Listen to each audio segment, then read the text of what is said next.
ಇಲ್ಲಿ ಪೇತ್ರನು ತಾನು ಬರೆದಂಥ ಪತ್ರಿಕೆ ಉದ್ದೇಶ ತಿಳಿಯಪಡಿಸಿದ್ದಾನೆ. ನೋಡ್ರಿ ಪ್ರಿಯರೇ, ಅದನ್ನು ಉಪಯೋಗಿಸುವಂಥ ಭಾಷೆ ಎಷ್ಟರ ಮಟ್ಟಿಗೆ ಪ್ರಿಯರೇ, ಎಷ್ಟರ ಮಟ್ಟಿಗೆ ಆತನು ತನ್ನ ಸಭೆಗೆ ದೇವಜನರನ್ನು ಸಂಬೋಧಿಸಿ ಅವರನ್ನು ಯಾವ ರೀತಿಯಲ್ಲಿ ದೇವರ ವಾಕ್ಯದ ಸತ್ಯತೆಗೆ ಒಳಪಡಿಸುವಂಥ ರೀತಿಯಲ್ಲಿ ಬರೆದಂಥ ಶೈಲಿಯಲ್ಲಿ ಭಾಳ ಪ್ರಾಮುಖ್ಯವಾಗಿ ನಾವು ನೋಡ್ತೇವೆ. ಆತ ಏನು ಹೇಳ್ತಿದ್ದಾನೆ, ನಿಮಗೆ ಬರೆಯುವುದು ಎರಡನೆಯ ಪತ್ರಿಕೆ. ಇಲ್ಲಿ ಸ್ಪಷ್ಟವಾದಂಥ ಒಂದು ಆಲೋಚನೆ ಅಂತ ಹೇಳಿದ್ರೆ, ಪೌಲನು ಪೇತ್ರನು ಎರಡು ಪತ್ರಿಕೆಗಳು ಬರೆದಿದ್ದಾನೆ. ಅದರಿಂದ ಈ ಎರಡನೇ ಪತ್ರಿಕೆ ಬರೀತಿರುವಂಥ ಉದ್ದೇಶದಲ್ಲಿ ಮುಂದೆ ಹೇಳಬೇಕಾದ್ರೆ ಆತ ಹೀಗೆ ಹೇಳ್ತಿದ್ದಾನೆ, ಪರಿಶುದ್ಧ ಪ್ರವಾದಿಗಳು ಪೂರ್ವದಲ್ಲಿ ಹೇಳಿದ ಮಾತುಗಳನ್ನು ಒಂದು ವಿಷಯ, ಎರಡನೇದಾಗಿ ಕರ್ತನಾದ ರಕ್ಷಕನು ನಿಮ್ಮ ಅಪೊಸ್ತಲರ ಮೂಲಕ ಕೊಟ್ಟ ಅಪ್ಪಣೆಯನ್ನು ನೋಡಿ. ಎರಡು ವಿಷಯ ಬೇಕಾದರೆ ಅಪೊಸ್ತಲರು ಯೇಸು ಕ್ರಿಸ್ತನು ತನ್ನ ಆರಿಸ್ಕೊಂಡಂಥ ಅಪೊಸ್ತಲರ ಮೂಲಕವಾಗಿ ಕೊಟ್ಟ ಅಪ್ಪಣೆಯನ್ನು ಏನಂದರೆ ಇಲ್ಲಿ ಅವರು ತಿಳಿಯಪಡಿಸುವಂಥ ರೀತಿಯಲ್ಲಿ ಪೇತ್ರನು ಅವರ ಗಮನಕ್ಕೆ ತರುವಂಥ ಸಂಗತಿಗಳು. ಮೂರನೇ ವಿಷಯ ಏನಂದರೆ ನಿಮಗೆ ಜ್ಞಾಪಕಪಡಿಸ್ತಿದ್ದೇನೆ ಎಂಬುದಾಗಿ. ಆಮೇಲೆ ನಾಲ್ಕನೇ ವಿಷಯ ಅಂದರೆ ನಿಮ್ಮ ಸರಳ ಮನಸ್ಸನ್ನು ನಾನು ಪ್ರೇರೇಪಿಸಿದ್ದೇನೆ. ಜ್ಞಾಪಕ ಕೊಟ್ಟು ನಿಮ್ಮ ಸರಳ ಮನಸ್ಸನ್ನು ನಾನೇನು ಮಾಡಿದ್ದೇನೆ, ವಿಶೇಷವಾಗಿ ಪ್ರೇರಿಸಿದ್ದೇನೆ ಅಂದರೆ ಎನ್ಕರೇಜ್ ಮಾಡ್ತಿದ್ದೇನೆ ಎಂಬ ರೀತಿಯಲ್ಲಿ ತಿಳಿಸಿದ್ದಾನೆ. ನಾವು ಈ 4 ವಿಷಯಗಳನ್ನು ಧ್ಯಾನಿಸುವಾಗ ಪ್ರತ್ಯೇಕವಾಗಿ ನಾವು ಇದು ನೋಡಬೇಕಾದರೆ ಇಲ್ಲಿ ಪೇತ್ರನು ಯಾಕೆ ಇದನ್ನು ಪರಿಶುದ್ಧ ಪ್ರವಾದಿಗಳ ಬಗ್ಗೆ ತಿಳಿಸಿದ್ದಾನೆ. ಪರಿಶುದ್ಧ ಪ್ರವಾದಿಗಳು ಪೂರ್ವದಲ್ಲಿ ಹೇಳಿದ ಮಾತುಗಳು ಏನಾಗಿತ್ತು, ಅನೇಕ ವೇಳೆ ಈ ಸಂಗತಿಗಳನ್ನು ಆಲೋಚಿಸಬೇಕಾದ್ರೆ ಮತ್ತು ಯೇಸು ಕ್ರಿಸ್ತನು ಬಂದಂಥ ಸಮಯದಲ್ಲಿ ನಾವು ಲೂಕನ ಸುವಾರ್ತೆ 1:70 ಹೀಗೆ ನೋಡ್ತೇವೆ, ಇಸ್ರಾಯೇಲ್ ಜನರ ದೇವರಾಗಿರುವ ಕರ್ತನಿಗೆ ಸ್ತೋತ್ರವು, ಆತನು ಪೂರ್ವದಲ್ಲಿದ್ದ ತನ್ನ ಪ್ರವಾದಿಗಳ ಬಾಯಿಂದ ತಾನು ಹೇಳಿದಂತೆಯೇ ತನ್ನ ಪ್ರಜೆಯನ್ನು ಪರಾಮರಿಸಿ ಅವರಿಗೆ ಬಿಡುಗಡೆಯನ್ನುಂಟು ಮಾಡಿದ್ದಾನೆ. ತನ್ನ ಸೇವಕನಾದ ದಾವೀದನ ಮನೆತನದಲ್ಲಿ ನಮಗೋಸ್ಕರ ಒಬ್ಬ ರಕ್ಷಣಾವೀರನನ್ನು ಎಬ್ಬಿಸಿದ್ದಾನೆ ಎಂಬುದಾಗಿ. ಮತ್ತು ಅಪೊಸ್ತಲರ ಕೃತ್ಯ 3ನೇ ಅಧ್ಯಾಯ 21ನೇ ವಚನದಲ್ಲಿ ನೋಡುವಾಗ ಅಲ್ಲಿ ಇನ್ನೊಂದು ಮಾತನ್ನು ನಾವು ನೋಡ್ತೇವೆ. ಅಪೊಸ್ತಲರ ಕೃತ್ಯದಲ್ಲಿ 3ನೇ ಅಧ್ಯಾಯ 21ನೇ ವಚನ 3:21 ಹೀಗೆ ಬರೆಯಲ್ಪಟ್ಟಿದೆ, ಆದರೆ ಸಮಸ್ತವನ್ನು ಸರಿ ಮಾಡುವ ಕಾಲವು ಬರುವ ತನಕ ಪರಲೋಕವೇ ಆ ಕ್ರಿಸ್ತನ ಸ್ಥಾನವಾಗಿರಬೇಕು. ಆ ಕಾಲದ ವಿಷಯವಾಗಿ ದೇವರು ಪೂರ್ವದಲ್ಲಿದ್ದ ತನ್ನ ಪರಿಶುದ್ಧ ಪ್ರವಾದಿಗಳ ಬಾಯಿಂದ ಹೇಳಿಸಿದ್ದಾನೆ. ಇಲ್ಲಿರುವಂಥ ಮಾತಿನಂದರೆ ಅಲ್ಲಿ ತರುತ್ತಿರುವಂಥ ಆಲೋಚನೆ ಹೇಗೆ ಅಲ್ಲಿ ಪೇತ್ರನು ಹೇಳಬೇಕಾದರೆ ಹೇಗೆ ಪರಿಶುದ್ಧ ಪ್ರವಾದಿಯ ಮೂಲಕವಾಗಿ ಹಿಂದೆ ಹೇಳಿದಂಥ ಸಂಗತಿಗಳು ಹೇಗೆ ದೇವರು ನೆರವೇರಿಸಿದ್ದಾನೆ ಎಂಬ ಸಂಗತಿಯನ್ನು ಇಲ್ಲಿ ತಿಳಿಸುವಂಥ ಸಂಗತಿಗಳು. ಅದೇ ರೀತಿ 2 ಪೇತ್ರ ಪತ್ರಿಕೆಯಲ್ಲಿಯೂ ನಾವು ನೋಡ್ತೇವೆ. 1:19 ನೋಡುವಾಗಲೂ 19:21 ಹೀಗೆ ನೋಡ್ತೇವೆ, ಇದಲ್ಲದೆ ಪ್ರವಾದನ ವಾಕ್ಯವು ನಮಗೆ ಮತ್ತು ದೃಢವಾಗಿದೆ, ನಿಮ್ಮ ಹೃದಯದೊಳಗೆ ಬೆಳ್ಳಿಯು ಮೂಡಿ ಅರುಣೋದಯವಾಗುವ ಪರ್ಯಂತರ ಅದನ್ನು ಕತ್ತಲೆಯಾದ ಸ್ಥಳದಲ್ಲಿ ಪ್ರಕಾಶಿಸುವ ದೀಪ ನೆನೆಸಿ ಅದಕ್ಕೆ ಲಕ್ಷ್ಯ ಕೊಡುವುದೇ ಒಳ್ಳೆಯದು. ಶಾಸ್ತ್ರದಲ್ಲಿರುವ ಯಾವ ಪ್ರವಾದನ ವಾಕ್ಯವು ಕೇವಲ ಮನುಷ್ಯ ಬುದ್ಧಿಯಿಂದ ವಿವರಿಸತಕ್ಕದಲ್ಲವೆಂಬುದನ್ನು ಮುಖ್ಯವಾಗಿ ತಿಳಿದುಕೊಳ್ಳಿರಿ. ಯಾಕೆಂದರೆ ಯಾವ ಪ್ರವಾದನೆಯೂ ಎಂದು ಮನುಷ್ಯರ ಚಿತ್ತದಿಂದ ಉಂಟಾಗಲಿಲ್ಲ, ಮನುಷ್ಯರು ಪವಿತ್ರಾತ್ಮನ ಪ್ರೇರಿತರಾಗಿ ದೇವರಿಂದ ಹೊಂದಿದ್ದನ್ನೇ ಮಾತಾಡಿದರು. ಇಲ್ಲಿ ಪೇತ್ರನು ಸ್ಪಷ್ಟವಾದ ರೀತಿಯಲ್ಲಿ ದೇವರ ಯೋಜನೆ, ದೇವರ ಆಲೋಚನೆ, ದೇವರ ಪ್ರಕಟಣೆಗಳನ್ನು ಹೇಗೆ ದೇವರು ಕೊಟ್ಟದನ್ನು ತಿಳಿಯಪಡಿಸಿದರು ಎಂಬುದನ್ನು ಸ್ಪಷ್ಟಪಡಿಸಿ ಹೇಳುವಂಥ ಮಾತನ್ನು ಇಲ್ಲಿ ಈ ಭಾಗದಲ್ಲಿ ನಾವು ನೋಡ್ತಾ ಇದ್ದೇವೆ.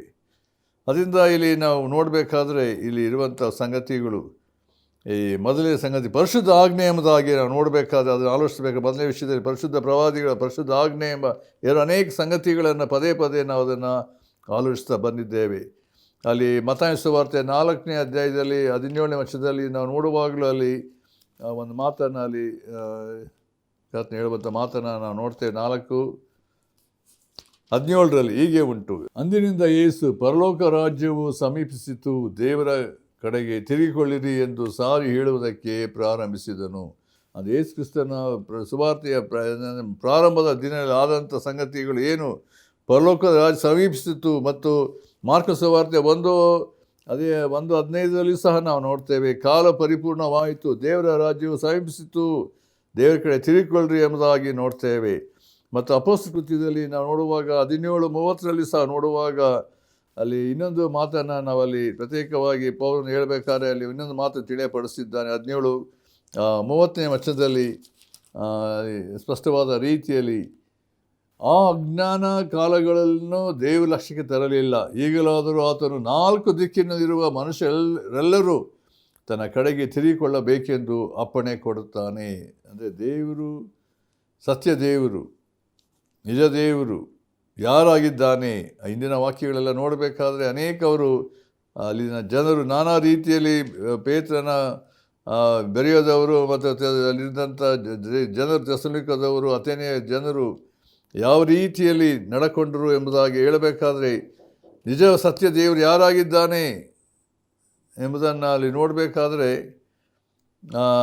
ಅಲ್ಲಿ ಪ್ರತ್ಯೇಕವಾಗಿ ದೇವರು ಕೊಡುವಂಥ ಸಂಗತಿ ಏನಂದರೆ, ದೇವರು ಅಂತ ಹೇಳಬೇಕಾದ್ರೆ ಅದು ಮನುಷ್ಯ ಕಲ್ಪಿತವಾದಂಥ ಸಂಗತಿಗಳಿಂದ ಅಲ್ಲ. ದೇವರ ಸುವಾರ್ತೆ, ಯೇಸು ಕ್ರಿಸ್ತನ ಸುವಾರ್ತೆ ಇಡೀ ಲೋಕಕ್ಕೆ ಸಾಲ್ಪಟ್ಟಿರುವುದು ಯೇಸು ಕ್ರಿಸ್ತನ ಮೂಲಕ ಪಾಪದ ಬಿಡುಗಡೆ ಉಂಟು, ಬೇರೆ ಯಾವ ಸಂಗತಿಗಳಿಂದ ಅಲ್ಲ ಎಂಬುದನ್ನು ತಿಳಿಸುವ ಸಂಗತಿಯನ್ನು ಅಲ್ಲಿ ಪೌಲನು ತಿಳಿಸಿದ್ದಾನೆ. ಆದರೆ ಈ ಸಮಯದಲ್ಲಿ ನಾವು ಆಲೋಚನೆ ಮಾಡಬೇಕಾಗಿರುವಂಥ ಒಂದು ಪ್ರಾಮುಖ್ಯ ಸಂಗತಿ, ಇಲ್ಲಿ ಪೇತ್ರನು ಇದನ್ನು ಬರೆಯಬೇಕಾದರೆ ಪ್ರತ್ಯೇಕವಾಗಿ ಪತ್ರಿಕೆಯ ಉದ್ದೇಶದಲ್ಲಿ ಆತ ತಿಳಿಸಬೇಕಾದರೆ, ಈ 2 ಪತ್ರಿಕೆಯಲ್ಲಿ ಅದನ್ನು ಆಲೋಚನೆ ಮಾಡಬೇಕಾದ್ರೆ ನಾನು ಪ್ರತ್ಯೇಕವಾಗಿ ಮೊದಲನೇ ಪತ್ರಿಕೆಯಲ್ಲಿ ಉದ್ದೇಶ ಮತ್ತು 2ನೇ ಪತ್ರಿಕೆಯಲ್ಲಿ ನಾವು ನೋಡಬೇಕಾದರೂ ಕೂಡ ಅನೇಕ ಸತ್ಯಗಳನ್ನು ನಾವು ನೋಡ್ತೇವೆ. ಇಲ್ಲಿ ನಾವು ಪೇತ್ರನು ಅದನ್ನು ಸಭೆಗೆ ತಿಳಿಸಬೇಕಾದ್ರೆ ಅವನು ಎಷ್ಟರ ಮಟ್ಟಿಗೆ ಅದನ್ನು ಜವಾಬ್ದಾರಿಕೆ ವಹಿಸಿ ತನ್ನ ಜವಾಬ್ದಾರಿಕೆಯನ್ನು ತಿಳಿದು ಅದನ್ನು ಮಾಡಿದಂಥ ಬರೆದಂಥ ರೀತಿಯಲ್ಲಿ ಎಷ್ಟರ ಮಟ್ಟಿಗೆ ಆತನು ಅದನ್ನು ತಿಳಿಯಪಡಿಸಿದ್ದಾನೆ ಎಂಬುದಾಗಿ ನಾವು ನೋಡ್ತೇವೆ.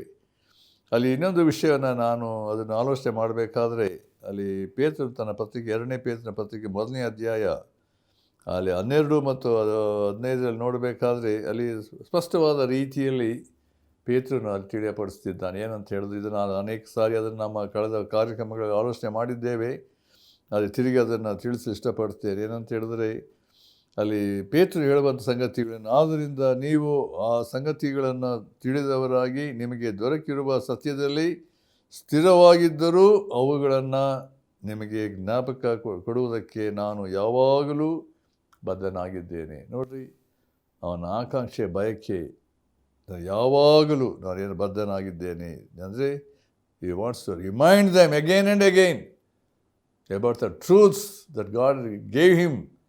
What the truth God revealed to him is passing to the believers.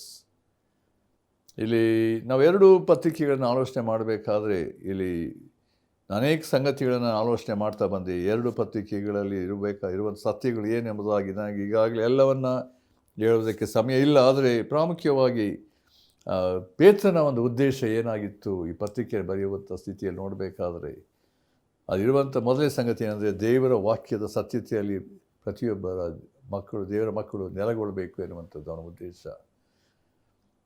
ಮತ್ತು 2ನೇ ವಿಷಯ ನೋಡಬೇಕಾದ್ರೆ ಅದರ ಸಂಗತಿ ಯೇಸು ಕ್ರಿಸ್ತನ ಆ ಒಂದು ಮರಣ, ಆತನ ಶ್ರಮ ಮರಣಗಳು, ಆತನು ಯಾವ ರೀತಿ ಬಾಧೆಪಟ್ಟು ಸತ್ತನು ಮತ್ತು ಹೂಣಲ್ಪಟ್ಟನು, ಎಬ್ಬಿಸಲ್ಪಟ್ಟನು, ಮಾತ್ರವಲ್ಲ ಯೇಸು ಕ್ರಿಸ್ತನ ಸುವಾರ್ತೆಯ ಇರುವಂಥ ಬಲ ಏನೆಂಬುದನ್ನು ಅಲ್ಲಿ ಅನೇಕ ರೀತಿಯಲ್ಲಿ ವರ್ಣಿಸಲ್ಪಟ್ಟ ಸಂಗತಿಯನ್ನು ನೋಡ್ತೇವೆ. ಆ ಸುವಾರ್ತೆಯನ್ನು ಎಷ್ಟು ಮಟ್ಟಿಗೆ ನಾವು ಇತರಿಗೆ ಪ್ರಕಟಿಸುವಂಥ ವ್ಯಕ್ತಿಗಳಾಗಿರಬೇಕು. 3ನೇ ವಿಷಯದಲ್ಲಿ ಆ ಯೇಸು ಕ್ರಿಸ್ತನ ಸುವಾರ್ತೆಯನ್ನು ನಂಬಿದವರಿಗೆ ಇರ್ತಕ್ಕಂಥ ಬಾಧ್ಯತೆ, ನಾವು ದೇವರ ಮಕ್ಕಳಾಗಿರುವಂಥ ಬಾಧ್ಯತೆ, ನಾವು ಯಾರಾಗಿದ್ದೇವೆ, ನಾವು ಪ್ರತ್ಯೇಕವಾಗಿ ನಾವು ದೇವರ ವಾಕ್ಯದ ಸತ್ಯತೆಗಳು ನೋಡಬೇಕಾದ್ರೆ ದೇವರು ನಮ್ಮ ಪಾಲಿಗೆ ಕೊಟ್ಟಿರುವಂಥ ಬಾಧ್ಯತೆ ಏನು, ದೇವರ ಮಕ್ಕಳ ಬಾಧ್ಯತೆ, ಅದು ನಿರೀಕ್ಷೆ ಎಷ್ಟರ ಮಟ್ಟಿಗೆ ಉಂಟು. ಅದಕ್ಕೋಸ್ಕರ ಆತನು ಹೇಳಬೇಕಾದ್ರೆ ಮೊದಲೇ ಪತ್ರಿಕೆಯಲ್ಲಿ ಅನೇಕ ವೇಳೆ ದೇವರು ನಮ್ಮ ನಂಬಿಕೆಯನ್ನು ಏನು ಮಾಡ್ತಾನೆ, ಪುಟಕ್ಕೆ ಹಾಕಿ ನಮ್ಮನ್ನು ಶೋಧಿಸ್ತಾನೆ. ಅದಕ್ಕೋಸ್ಕರ ಒಂದು ಮಾತು ಹೇಳ್ತಾನೆ, ಬಂಗಾರಕ್ಕಿಂತ ಅಮೂಲ್ಯವಾಗಿರುವ ನಂಬಿಕೆ ಎಂಬುದಾಗಿ ಆ ಮೊದಲನೇ ಅಧ್ಯಾಯದಲ್ಲಿ ತಿಳಿಯಪಡಿಸ್ತಾನೆ. ಮಾತ್ರವಲ್ಲ, ನಾವು ಎಷ್ಟರ ಮಟ್ಟಿಗೆ ನಾವು ಇನ್ನೂ ಅನೇಕ ಭಾಗ ನೋಡಬೇಕಾದ್ರೆ 5ನೇ ಅಧ್ಯಾಯ, ದೇವರ ಮಕ್ಕಳು ನಡ್ಕೊಳ್ಳಬೇಕಾದಂಥ ರೀತಿ, ಅವರ ಜೀವಿತದ ಶೈಲಿ, ಅಂದರೆ ಅನ್ಯ ಜನರ ಮಧ್ಯದಲ್ಲಿ ಯೋಗ್ಯವಾಗಿರಬೇಕೆಂಬಂಥ ರೀತಿಯಲ್ಲಿ ಒಂದು ಕಾಂಪ್ರಮೈಸ್ ಇರಕೂಡ್ದು, ಒಂದು ಪ್ರತ್ಯೇಕತೆ ಇರಬೇಕೆಂಬಂಥ ಸಂಗತಿಯನ್ನು ಪದೇ ಪದೇ ಅಲ್ಲಿ ತಿಳಿಯಪಡಿಸುವ ಸಂಗತಿಯನ್ನು ನಾವು ನೋಡ್ತೇವೆ. 6ನೇದಾಗಿ ನೋಡಬೇಕಾದ್ರೆ ಯೇಸು ಕ್ರಿಸ್ತನಲ್ಲಿದ್ದಂಥ ಭಾವ, ಆ ಮನಸ್ಸು, ನಾವು 4ನೇ ಅಧ್ಯಾಯ ನೋಡಬೇಕಾದ್ರೆ ಯೇಸು ಕ್ರಿಸ್ತನಂಥ ಭಾವನೆ ಹಿಡಿದುಕೊಳ್ಳ್ರಿ. ಯೇಸು ಕ್ರಿಸ್ತನ ಮನಸ್ಸು ಎಂಥದ್ದಾಗಿತ್ತು ಎಂಬ ಸಂಗತಿಯನ್ನು ತಿಳಿಯಪಡಿಸಿದ್ದಾನೆ. ಆಮೇಲೆ ನಾವು 7ನೇದಾಗಿ ನೋಡುವಾಗ, ದೇವರ ಮಕ್ಕಳು ಹಿಂಸೆಯಲ್ಲಿ ದಾಟಿ ಹೋಗುವಾಗ ಎಲ್ಲ ಸಮಯದ ಸಂತೋಷವುಳ್ಳವರಾಗಿರಬೇಕು ಎಂಬ ರೀತಿಯಲ್ಲಿ, ನಂಬಿಕೆಯಲ್ಲಿ ದೃಢವಾಗಿರಬೇಕೆಂಬಂಥ ಸಂಗತಿಗಳು.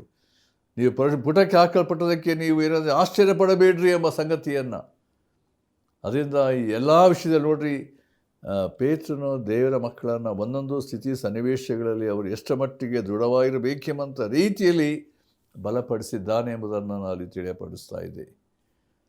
ಆಮೇಲೆ ಇನ್ನೊಂದು ಸಂಗತಿಯನ್ನು ನೋಡ್ತೇವೆ, ಅದನ್ನು ನಾವು ಅದೇ 1ನೇ ಪತ್ರಿಕೆಯಲ್ಲಿ ನೋಡುವಾಗ, ಅಲ್ಲಿ ಸಭಾ ಹಿರಿಯರ ಬಗ್ಗೆ ಹೇಳಬೇಕಾದ್ರೂ ಕೂಡ ದೇವರ ಮಂದಿಯನ್ನು ಯಾವ ರೀತಿ ಕಾಯಬೇಕು. ನಾನು ಒಬ್ಬ ಸಭಾ ಹಿರಿಯನಾಗಿ ನಿಮ್ಗೆ ಹೇಳ್ತಿದ್ದೇನೆ, ಬಲಾತ್ಕಾರದಿಂದಲ್ಲ, ದ್ರವ್ಯಾಶೆಯಿಂದಲ್ಲ, ದೀನ ಮನಸ್ಸಿನಿಂದ ಸೇವೆ ಮಾಡಬೇಕೆಂಬಂಥ ರೀತಿಯಲ್ಲಿ ತಿಳಿಯಪಡಿಸಿದ್ದಾನೆ. ಮತ್ತು ಅದೇ ಅಧ್ಯಾಯದಲ್ಲಿ ನೋಡಬೇಕಾದ್ರೆ ಇನ್ನೊಂದು ನಾವು ನೋಡಬೇಕಾದ್ರೆ 9ನೇದಾಗಿ ಸೈತಾನನ ಕಾರ್ಯಗಳು. ಅದಕ್ಕೋಸ್ಕರ ಸ್ವಸ್ಥಚಿತ್ತರಾಗಿರಿ, ಎಚ್ಚರವಾಗಿರ್ರಿ. ನಿಮ್ಮ ವಿರೋಧಿಯಾಗಿರುವ ಸೈತಾನ ಗರ್ಜಿಸೆಂಬುದೊಬ್ಬ ಯಾರ ನುಂಗಲಿಯನ್ನು ಹುಡುಕ್ತಿದ್ದಾನೆ. ಅದಕ್ಕೋಸ್ಕರ ಹೇಳುವಂಥ ಮಾತೇನೆಂದರೆ, ನಂಬಿಕೆಯಲ್ಲಿ ದೃಢವಾಗಿದ್ದ ಅವನನ್ನು ಎದುರಿಸಿರಿ. ಕ್ರಿಸ್ತ ನಂಬಿಕೆಯಲ್ಲಿ ದೃಢವಾಗಿ ನಿಲ್ಲಬೇಕಾದ ಸಂಗತಿಗಳು. ಆತ್ಮಿಕ ಹೋರಾಟದ ಜೀವಿತ ಉಂಟು, ಅದಕ್ಕೋಸ್ಕರ ಧೈರ್ಯವಾಗಿರ್ರಿ ಎಂಬುದನ್ನು ಅವರ ಗಮನಕ್ಕೆ ತರುವಂಥ ಸಂಗತಿಯನ್ನು ನಾವಲ್ಲಿ ನೋಡ್ತಾ ಇದ್ದೇವೆ. ನಾವು 2ನೇ ಪತ್ರಿಕೆಯನ್ನು ಬರುವಾಗಲೂ ಸಹ ಅಲ್ಲಿ ಅನೇಕ ಆತ್ಮಿಕ ಜೀವಿತದಲ್ಲಿ ಪೇತ್ರನು ಅವರಿಗೆ ತಿಳಿಯಪಡಿಸುವಂಥ ಸಂಗತಿಗಳನ್ನು, ನಾವು ಹೇಗೆ ಭಕ್ತಿಯ ಅಭಿವೃದ್ಧಿಗೆ ಇರ್ತಕ್ಕಂಥ ಸಂಗತಿಗಳು, ಅದನ್ನು ಅನುಸರಿಸಬೇಕು ಎಂಬ ಸಂಗತಿಯನ್ನು ನಾವು ಅಲ್ಲಿ ಅನ್ನದಾಗಿ ನಾವು ನೋಡ್ತೇವೆ. ಮತ್ತು 12ನೇದಾಗಿ ನೋಡುವಾಗ ಇರುವಂಥ ಸಂಗತಿ ಏನಂದರೆ, ಯೇಸು ಕ್ರಿಸ್ತನ ಒಂದು ಬರೋಣಕ್ಕೆ ನಾವು ಯಾವ ರೀತಿಯಲ್ಲಿ ನಮ್ಮನ್ನು ಸಿದ್ಧಪಡಿಸಿಕೊಳ್ಳಬೇಕೆಂಬಂಥ ರೀತಿಯಲ್ಲಿ ಆತನು ಕೆಲವು ವಿಷಯಗಳನ್ನು, ಅಂದರೆ ಪ್ರತ್ಯೇಕವಾಗಿ ದೇವರು ನಮ್ಮನ್ನು ಕರೆದನ್ನು ದೃಢಪಡಿಸಿ ಪ್ರಯಾಸ ಪಡ್ರಿ ಎಂಬ ರೀತಿಯಲ್ಲಿ ಆತ ತಿಳಿಯಪಡಿಸಿದ್ದಾನೆ. ನಾವು 2ನೇ ಅಧ್ಯಾಯಕ್ಕೆ ಬರುವಾಗ ಅಲ್ಲಿ ಸುಳ್ಳು ಬೋಧಕರ ಬಗ್ಗೆ ಇಡೀ ಅಧ್ಯಾಯವನ್ನು ನೋಡ್ತೇವೆ. ಈಗಾಗಲೇ ಅದನ್ನು ಆಲೋಚನೆ ಮಾಡಿದ್ದೇವೆ. ಅನೇಕ ದೀರ್ಘವಾಗಿ ಎಷ್ಟರ ಮಟ್ಟಿಗೆ ನಾವು ನೋಡಬೇಕಾದ್ರೆ ಅಲ್ಲಿ ಇರತಕ್ಕಂಥ ತಲೆಬರ ಹೀಗೆ ಉಂಟು, ದುರ್ಮಾರ್ಗತನವನ್ನು ಬೋಧಿಸುವವರ ವಿಷಯದಲ್ಲಿ ಎಚ್ಚರಿಕೆ.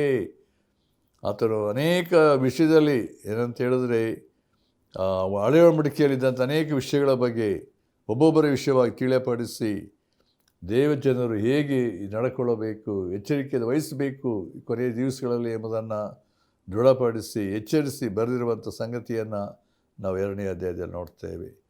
ನಾವು 3ನೇ ಅಧ್ಯಾಯಕ್ಕೆ ಬರುವಾಗ ಅಲ್ಲಿ ಯೇಸು ಕ್ರಿಸ್ತನ ಆ ಒಂದು ಬರೋಣದ ವಿಷಯದಲ್ಲಿ ಆಗುವ ಸಂಗತಿಗಳ ಮುಂದೆ ನಾವು ಧ್ಯಾನ ಮಾಡಲಿಕ್ಕಿದ್ದೇವೆ.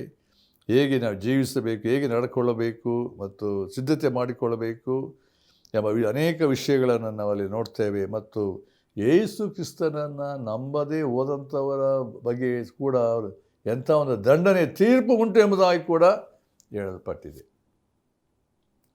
ಇದು ಒಂದು ಅನೇಕ ಸಂಗತಿಗಳು ದೇವರ ವಾಕ್ಯ ಸತ್ಯತೆಯಲ್ಲಿ ನೋಡಬೇಕಾದರೆ ಎಷ್ಟರ ಮಟ್ಟಿಗೆ ಪೇತ್ರನು ದೇವರಾತ್ಮನಿಂದ ಪ್ರೇರೇಪಿಸಲ್ಪಟ್ಟವನಾಗಿ ಪವಿತ್ರಾತ್ಮನ ಒಂದು ಪ್ರೇರೇಪಣೆಯಿಂದ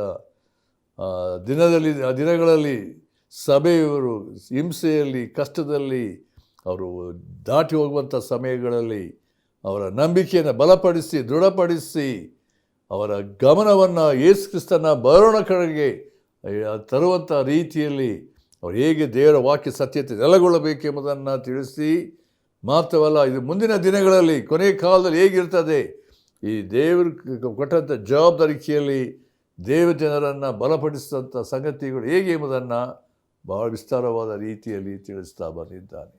ಅದಕ್ಕೋಸ್ಕರ ಈ ಈ ಪತ್ರಿಕೆ 3ನೇ ಅಧ್ಯಾಯದಲ್ಲಿ ಪ್ರಾರಂಭದಲ್ಲಿ ಆತನು ಬರೆಯಬೇಕಾದರೆ 2 ಪತ್ರಿಕೆಗಳು ಉದ್ದೇಶ ಏನಂತ ಹೇಳಿದ್ರೆ, ಆತನು ಹೇಳಬೇಕಾದ್ರೆ ದೇವರು ಕೊಟ್ಟಂಥ ಅಪ್ಪಣೆ, ದೇವತ ಯೇಸು ಕ್ರಿಸ್ತನ ಮೂಲಕ ಸಿಕ್ಕಿದಂಥ ಅಪ್ಪಣೆ ನಮ್ಮ ಜೀವಿತ, ಅದನ್ನು ನಾವು ತಿಳಿಸಬೇಕಾದ ಜವಾಬ್ದಾರಿಕೆಯಲ್ಲಿ ಯಾರು ಅದನ್ನು ತಪ್ಪಿ ಹೋಗಕೂಡದು. ಆ ಪರಿಶುದ್ಧವಾದ ಆಜ್ಞೆ ಯೇಸು ಕ್ರಿಸ್ತನ ಮೂಲಕ ನಮಗೆ ಸಿಕ್ಕಿರುವಾಗ ಅದರಲ್ಲಿ ನೀವು ದೃಢವಾಗಿ ನಿಲ್ಲಿರಿ ಎಂಬುದಾಗಿ ಹೇಳುವಂಥ ಸ್ಥಿತಿಗೆ ಆತನು ಅದನ್ನು ತಿಳಿಯಪಡಿಸಿದ್ದಾನೆ.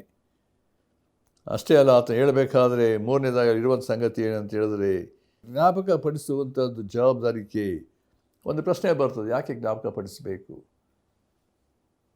ಅನೇಕ ಎಲ್ಲ ಉಂಟಲ್ಲ ಎಂಬ ರೀತಿಯನ್ನು ಹೇಳ್ತೇವೆ. ಆದರೆ ಜ್ಞಾಪಕ ಪಡಿಸಬೇಕಾದಂಥ ಒಂದು ಸಂಗತಿ ಏನಂತ ಹೇಳಿದ್ರೆ ಜವಾಬ್ದಾರಿಕೆ. ತಿರುಗಿ ಅವರು ಯಾವುದೇ ರೀತಿಯಲ್ಲಿ ತಿರುಗಿ ಪಾಪದ ಕಾರ್ಯಗಳಿಗಾಗಲಿ ಲೋಕದ ಸಂಗತಿಗಳಾಗಲಿ ದುರ್ಬೋಧನೆಗೆ ಒಳಪಡದಂತೆ ಅದನ್ನು ರಿಮೈಂಡರ್ ಏನಂತ ಹೇಳಿದ್ರೆ ಅವರಿಗೆ ಸಂಪೂರ್ಣವಾಗಿ ಕರ್ತನನ್ನೇ ದೃಷ್ಟಿಸಬೇಕೆಂಬಂಥ ರೀತಿಯಲ್ಲಿ ಎಚ್ಚರಿಸುವಂಥ ಒಂದು ಸಂಗತಿಗಳು. ನಾವು ಯಾಕೆ ದೇವರ ವಾಕ್ಯ ಓದಬೇಕು? ದೇವರ ವಾಕ್ಯ ಓದುವುದರ ಮೂಲಕ ನಮಗೊಂದು ಸಂಗತಿ ಏನಂದರೆ, ದೇವರು ನಮಗೆ ಸ್ಪಷ್ಟವಾದ ತಿಳುವಳಿಕೆಯನ್ನು ನಮಗೆ ಅನೇಕ ರೀತಿಯಲ್ಲಿ ತಿಳಿಸಿರುವ ಸಂಗತಿಯನ್ನು ನೋಡ್ತೇವೆ. ನಾವು ಯೂದನ ಪತ್ರಿಕೆಯಲ್ಲಿ ಕೂಡ ನಾವು ಅದನ್ನು ಸಂಗತಿಗಳನ್ನು ನೋಡಬೇಕಾದ್ರೆ ನಮಗೆ ಅರ್ಥ ಆಗ್ತದೆ. ಅಲ್ಲಿ ಒಂದು ಮಾತಲ್ಲಿ ನಾವು ಅದನ್ನು ಆಲೋಚನೆ ಮಾಡಬೇಕಾದ್ರೆ ಅಲ್ಲಿ ಒಂದು ಸಂಗತಿ ಹೇಳಲ್ಪಟ್ಟಿದೆ. ಅದನ್ನು ನಾವು ಓದಲು ಇಷ್ಟಪಡ್ತೇನೆ. ಅಲ್ಲಿ 17ನೇ ವಚನ ನಾನು ಗಮನಿಸಿ, ಯೂದನ ಪತ್ರಿಕೆಯಲ್ಲಿ 17ನೇ ವಚನ, ಪ್ರಿಯರೇ, ನೀವಾದರೂ ನಮ್ಮ ಕರ್ತನಾದ ಯೇಸು ಕ್ರಿಸ್ತನ ಅಪೊಸ್ತಲರು ಮೊದಲು ಹೇಳಿದ ಮಾತುಗಳನ್ನು ಜ್ಞಾಪಕ ಮಾಡಿಕೊಳ್ಳಿರಿ. ಭಕ್ತಿಗೆ ವಿರುದ್ಧವಾದ ತಮ್ಮ ಆಶಯಗಳನ್ನು ಅನುಸರಿಸಿ ನಡೆಯುವ ಕುಚೋದ್ಯಗಾರರು ಅಂತ್ಯಕಾಲದಲ್ಲಿ ಇರುವರೆಂದು ಅವರು ನಿಮಗೆ ಹೇಳಿದ್ದಾರಲ್ಲ. ಇವರು ಭೇದಗಳನ್ನು ಉಂಟು ಮಾಡುವವರು ಎಂಬುದಾಗಿ ಮುಂದೆ ಅನೇಕ ಸಂಗತಿ ಉಂಟು. ಅದರ ಮುಂದೆ ನಾವು ವಾಕ್ಯ ಭಾಗದಲ್ಲಿ ಆಲೋಚನೆ ಮಾಡಲಿಕ್ಕಿದ್ದೇವೆ. ಅಂದರೆ ಯೇಸು ಕ್ರಿಸ್ತ ಅಪೊಸ್ತಲರು ಮೊದಲು ಹೇಳಿದ ಮಾತುಗಳನ್ನು ಜ್ಞಾಪಕ ಮಾಡಿಕೊಳ್ಳ್ರಿ. ಇದು ಏಕೆಂದರೆ ಯಾಕೆ ಜ್ಞಾಪಕ ಮಾಡಿಕೊಳ್ಳಬೇಕು? ಇದು ನಮ್ಮನ್ನೇನೆಂದರೆ ಎಲ್ಲ ಪಾಪದ ಕಾರ್ಯಗಳಿಂದ, ಸೈತಾನನ ಶೋಧನೆಗಳಿಂದ, ಕಾರ್ಯಗಳಿಂದ ನಮ್ಮನ್ನು ಏನು ಮಾಡ್ತದೆ? ಅದು ನಮ್ಮನ್ನು ಬಿಡುಗಡೆ ಮಾಡುವಂಥದ್ದು. ನಾವು ಪರಿಶುದ್ಧವಾದ ಜೀವಿತದಲ್ಲಿ, ನೀತಿಯ ಮಾರ್ಗದಲ್ಲಿ, ದೇವರಿಗೆ ಸಮರ್ಪಕವಾದಂಥ ಜೀವಿತವನ್ನು ಜೀವಿಸುವಂತೆ ಅದು ನಮ್ಮನ್ನು ಏನು ಮಾಡ್ತದೆ? ಎಚ್ಚರಿಸುವಂಥದ್ದಾಗಿದೆ ಎಂಬುದಾಗಿ ನಾವು ನೋಡುವಂಥವರಾಗಿದ್ದೇವೆ. ಅಂದರೆ ಪ್ರಿಯರೇ, ಈ ದಿವಸಗಳಲ್ಲಿ ಇಲ್ಲಿ ಪೇತ್ರನು ಹೇಳಬೇಕಾದ್ರೆ, ನಿಮ್ಮ ಸರಳ ಮನಸ್ಸನ್ನು ಪ್ರೇರೇಪಿಸಿದ್ದೇನೆ. ಕೊನೆಯದಾಗಿ ನೋಡಬೇಕಾದ್ರೆ, I stir up your pure minds by way of reminder ಎಂಬುದಾಗಿ. ಎಂಥ ಮಾತಲ್ಲಿ ಏನು ನೋಡ್ತಾ ಇದ್ದೇವೆ? ಪೇತ್ರನ ಜವಾಬ್ದಾರಿಕೆ ನೋಡ್ತೇವೆ. ಎರಡನೇದಾಗಿ ನಂಬಿಕೆಸ್ತಿಕೆ ನೋಡ್ತೇವೆ. ಮತ್ತು ಕರ್ತನ ಮಾತಿಗೆ ವಿಧೇಯನಾಗಿರುವಂಥ ಸಂಗತಿ ನೋಡ್ತೇವೆ. ಮತ್ತು ಪೇತ್ರನಲ್ಲಿ ಇದ್ದಂಥ ದೇವರ ಮಕ್ಕಳ ಮೇಲಿದ್ದಂಥ ಪ್ರೀತಿ ಮತ್ತು ವಿಧೇಯತೆ, ಪ್ರೀತಿಯನ್ನು ನೋಡ್ತೇವೆ. ಮತ್ತು ದೇವರ ಮಕ್ಕಳ ನಂಬಿಕೆಯನ್ನು, ಜೀವಿತವನ್ನು ಹೇಗೆ ಬಲಪಡಿಸಿದಂಥ ಸಂಗತಿಯನ್ನು ನಾವು ನೋಡ್ತೇವೆ. ಇದರ ಉದ್ದೇಶ. ಅದಕ್ಕೋಸ್ಕರ ಏನಂದರೆ, ಈ ನಿಮ್ಮ ಸರಳ ಮನಸ್ಸನ್ನು ನಾನು ಪ್ರೇರೇಪಿಸಿದ್ದೆ. ಪ್ರಿಯರೇ, ಜವಾಬ್ದಾರಿಕೆ ದೇವರ ಮಕ್ಕಳಿಗೆ, ಯಾರ್ಯಾರು ಯೇಸು ಕ್ರಿಸ್ತನ ಕಂಡುಕೊಂಡಿದ್ದಾರೆ, ನಂಬಿದ್ದಾರೆ, ಯೇಸು ಕ್ರಿಸ್ತನನ್ನು ಪ್ರೀತಿಸಿ ಆತನ ಮಾರ್ಗದಲ್ಲಿ ಶಿಷ್ಯರಾಗಿ ಬೆಳೆಯುತ್ತಿದ್ದೇವೋ, ನಮ್ಮ ಜೀವಿತದಲ್ಲಿ ಇರಬೇಕಾದಂಥ ಜವಾಬ್ದಾರಿಕೆ ಇತರರನ್ನು ನಂಬಿಕೆಯಲ್ಲಿ ನಡೆಸಿ, ಬಲಪಡಿಸಿ, ಧೈರ್ಯಪಡಿಸಿ, ನನ್ನ ಕುಟುಂಬವನ್ನು ಭದ್ರಪಡಿಸುವಂಥ ಜವಾಬ್ದಾರಿಕೆ, ನನ್ನ ಮಕ್ಕಳನ್ನು ಕರ್ತನ ಮಾರ್ಗದಲ್ಲಿ ನಡೆಸುವಂಥ ಜವಾಬ್ದಾರಿಕೆ ನಮಗೆ ಉಂಟು. ಹೇಗೆ ಬೇಕಾದ್ರೂ ಜೀವಿಸಬೇಕಾದ ಆ ರೀತಿಯಲ್ಲ ಪ್ರಿಯರೇ. ದೇವರ ವಾಕ್ಯದ ಬೋಧನೆ, ದೇವರ ವಾಕ್ಯ ಯಾವ ಸತ್ಯಗಳು ಯಾವಾಗಲೂ ಅದನ್ನು ಆಲೋಚಿಸಬೇಕಾದ್ರೆ, how to preserve my family and my children, my church. That's most important because we see the attacks of the enemy. ಅನೇಕ ವೇಳೆ ನಮ್ಮ ಶತ್ರು ಸೈತಾನ್ ನಮ್ಮ ವಿರೋಧಿ ಎಂಬುದಾಗಿ ನೋಡಬೇಕಾದ್ರೆ ಅನೇಕ ರೀತಿಯಲ್ಲಿ ನಾನಾ ಕಾರ್ಯಗಳನ್ನು ಮಾಡುವ ಸಾಧ್ಯತೆ ಉಂಟು. ಆದ್ದರಿಂದ ದೇವರ ವಾಕ್ಯ ಯಾಕೆ ನಾವು ಓದಬೇಕು? ಯಾಕೆ ದೇವರ ವಾಕ್ಯ ಧ್ಯಾನಿಸಬೇಕು? ಯಾಕೆ ನಮ್ಮ ಪ್ರತಿ ಮನೆಗಳಲ್ಲಿ, ಕುಟುಂಬಗಳಲ್ಲಿ ಕುಟುಂಬ ಪ್ರಾರ್ಥನೆ ಯಾಕೆ ಇರಬೇಕು? ಬೆಳಗ್ಗೆ ಎದ್ದಿದ ತಕ್ಷಣ ದೇವರ ವಾಕ್ಯವನ್ನು ಯಾಕೆ ನಾವು ಓದಿ ಧ್ಯಾನಿಸಿ ಪ್ರಾರ್ಥಿಸಬೇಕು? Quiet time, why it is so important. ಅದರಿಂದ ಪ್ರತ್ಯೇಕವಾಗಿ ಈ ಸಮಯದಲ್ಲಿ ಯಾರ್ಯಾರು ಇನ್ನೂ ನಿಮ್ಮ ಜೀವಿತದಲ್ಲಿ ದೇವರ ವಾಕ್ಯವನ್ನು ಕ್ರಮವಾಗಿ ಓದದೆ ಪ್ರಾರ್ಥಿಸದೆ ನಾವು ದಿನವನ್ನು ಪ್ರಾರಂಭಿಸದೆ ಹೋದರೆ ದೇವರ ವಾಕ್ಯದಲ್ಲಿ ಅನೇಕ ಗಂಡಾಂತರಗಳು, ಅನೇಕ ಸಮಸ್ಯೆಗಳಿಗೆ, ಶೋಧನೆ ಒಳಗಾಗುವ ಸಾಧ್ಯತೆ ಉಂಟು. ಆದ್ದರಿಂದ you have to equip our selves with the God's word. ದೇವರ ವಾಕ್ಯದಿಂದ ನಾವು ಬಲ ಹೊಂದಿ, ದೇವರ ವಾಕ್ಯಗಳು ನಮ್ಮನ್ನು ಏನು ಮಾಡ್ತದೆ, ಯಾವಾಗ ಇಟ್ ರಿಮೈಂಡ್ಸ್ ಅಸ್. ಯಾಕೆ ಓದಬೇಕು ಅಂದರೆ, ದೇವರ ವಾಕ್ಯ ಓದುವ ಮೂಲಕ ನಾನು ಹೇಗೆ ನಡ್ಕೊಳ್ಳಬೇಕು, ಹೇಗೆ ಮಾತಾಡಬೇಕು, ಹೇಗೆ ಜೀವಿಸಬೇಕು ಎಂಬುದಾಗಿ ಪದೇ ಪದೇ ಆ ವಾಕ್ಯಗಳು ನಮ್ಮ ಆತ್ಮಕ್ಕೆ, ನಮ್ಮ ಮನಸ್ಸಿಗೆ, ನಮ್ಮ ಆಲೋಚನೆಗಳಿಗೆ ಅದು ತರುವಂಥದ್ದಾಗಿದೆ. ಆದ್ದರಿಂದ feed the God's word into a heart. ನಮ್ಮ ಹೃದಯಗಳು ದೇವರ ವಾಕ್ಯವನ್ನು ತುಂಬಬೇಕು. ಅದು ದೇವರ ವಾಕ್ಯದಲ್ಲಿ ಬರೀ ಮೊಬೈಲಿಂದ ಅಲ್ಲ, ಬೇರೆ ಲೋಕ ಸಂಗತಿಗಳಿಂದ ಅಲ್ಲ ನಾವು ತುಂಬಲ್ಪಡುವಂಥದ್ದು, ದೇವರ ವಾಕ್ಯಕ್ಕೆ ಒಳಪಡಬೇಕು. ದೇವರು ಈ ರೀತಿಯಲ್ಲಿ ನಮ್ಮನ್ನು ಬಲಪಡಿಸಿ ನಡೆಸಲಿ. ಆಮೇಲೆ ನಮ್ಮ ಪ್ರೀತಿಯುಳ್ಳ ತಂದೆಯಾದ ದೇವರೇ, ಯಾರ್ಯಾರು ಈ ಕಾರ್ಯಕ್ರಮವನ್ನು ಕೇಳ್ತಿದ್ದಾರೆ, ಒಬ್ಬೊಬ್ಬರ ಹೃದಯದಲ್ಲಿ ಕಾರ್ಯ ಮಾಡಪ್ಪ. ಪೇತ್ರನ ಉದ್ದೇಶ, 2 ಪತ್ರಿಕೆ ಬರೆದು ಉದ್ದೇಶ ತಿಳಿಸಿದ್ದಾನೆ, ಜ್ಞಾಪಕಪಡಿಸಬೇಕು. ನಿಮ್ಮ ಸರಳ ಮನಸ್ಸನ್ನು ಪ್ರೇರೇಪಿಸಿದ್ದೇನೆ ಎಂಬುದಾಗಿ ಹೇಳಬೇಕಾದ್ರೆ, ದೇವರ ಅನ್ಯೋನ್ಯತೆಯಲ್ಲಿ, ದೇವರ ಮಾರ್ಗದಲ್ಲಿ, ಸತ್ಯತೆಯಲ್ಲಿ ದೃಢವಾಗಿ ನಿಲ್ಲಬೇಕೆಂಬಂಥ ಉದ್ದೇಶ. ಈ ದಿವಸದಲ್ಲಿ ಕರ್ತನೆ, ಯಾರ್ಯಾರು ವಾಕ್ಯವನ್ನು ಕೇಳಿದ್ದಾರೆ, ಒಬ್ಬೊಬ್ಬರ ಹೃದಯದಲ್ಲಿ ಕಾರ್ಯ ಮಾಡಿ. ಯಾರು ಕರ್ತನೆ ಭ್ರಷ್ಟರಾಗದಂತೆ, ಯಾರು ನಿಮಗೆ ವಿರುದ್ಧವಾಗಿ ತಿರುಗಿ ಬೀಳದಂತೆ, ವಿರುದ್ಧ ಪಾಪ ಮಾಡದಂತೆ, ಬರಡಾದ ಜೀವಿತದಲ್ಲಿ ಜೀವಿಸದಂತೆ, ನಿನ್ನಲ್ಲಿರುವಂಥ ಸಮೃದ್ಧಿಕರವಾದ ಜೀವಿತವನ್ನು ಜೀವಿಸುವಂತೆ ದೇವರೇ ಅವರ ಜೀವಿತಗಳನ್ನು, ಕುಟುಂಬಗಳನ್ನು ಕರುಣಿಸು ಎಂಬುದಾಗಿ ಬೇಡ್ತೇನೆ. ನಮ್ಮ ಪ್ರಾರ್ಥನೆ ಕೇಳಿದ್ದೀ, ಸ್ತೋತ್ರ. ಯೇಸು ಕ್ರಿಸ್ತನ ಹೆಸರಿನಲ್ಲಿ ಬೇಡ್ತೇನೆ ತಂದೆಯೇ, ಆಮೇನ್.